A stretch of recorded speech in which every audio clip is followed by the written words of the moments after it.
I think sticking with AI for another minute, I absolutely think one of the things that we've heard time and time again from speakers as we've been selecting folks to go on stage and talk about it is really just the importance of the foundations being in place. You can't really do anything great with generative AI if the data that goes into that generative AI isn't, it doesn't have to be perfect. I think some people go too far and think that the data lakes or clouds or whatever need to be absolutely pristine before AI will help. AI doesn't need data to be perfect, but it does need to be above a certain threshold of goodness before you can trust that the analysis and the outputs will be useful and match reality. So I think that kind of think about the fundamentals, understand what you need as a baseline foundation, and then build on top of that is really important regardless of what aspect of retail innovation we're talking about.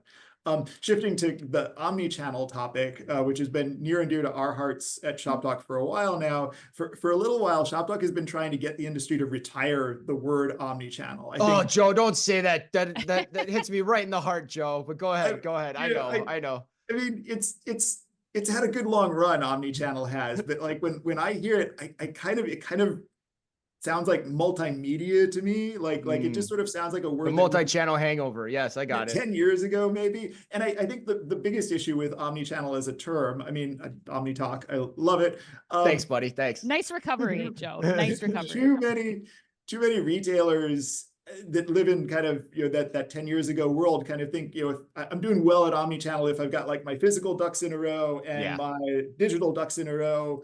Right. And like these days, it's all one giant flock of ducks. And if you still kind of think in that sort of siloed way and think that you're doing well as long as your e-com is working and your physical is working, you're kind of missing so many opportunities because we all kind of live a much more fluid back and forth between the digital and the real world life these days. And so retailers need to kind of reflect that as well. And so the phrase that we've been using for the last year is unified retail or unified commerce. There will be a lot about that at ShopTalk Fall, which Christina mentioned at the outset of the conversation. There's quite a bit about it here at ShopTalk in Vegas as well. So unified retail, again, this idea that omni is super important, but omni in that older sense of kind of executing right in a silo is where we're trying to move the industry away from.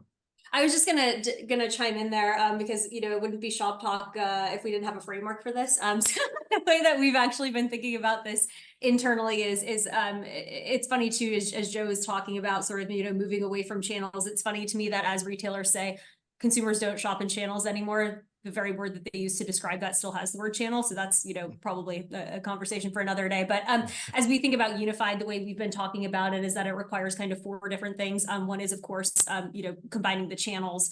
One is combining, the organization, unifying the organization. And then to, as Joe was kind of alluding to before, our unified tech stack and unified data platform. So those are kind of the 4 pillars that we'll be introducing as kind of the ShopTalk definition for what unified retail is at the show in a couple of weeks.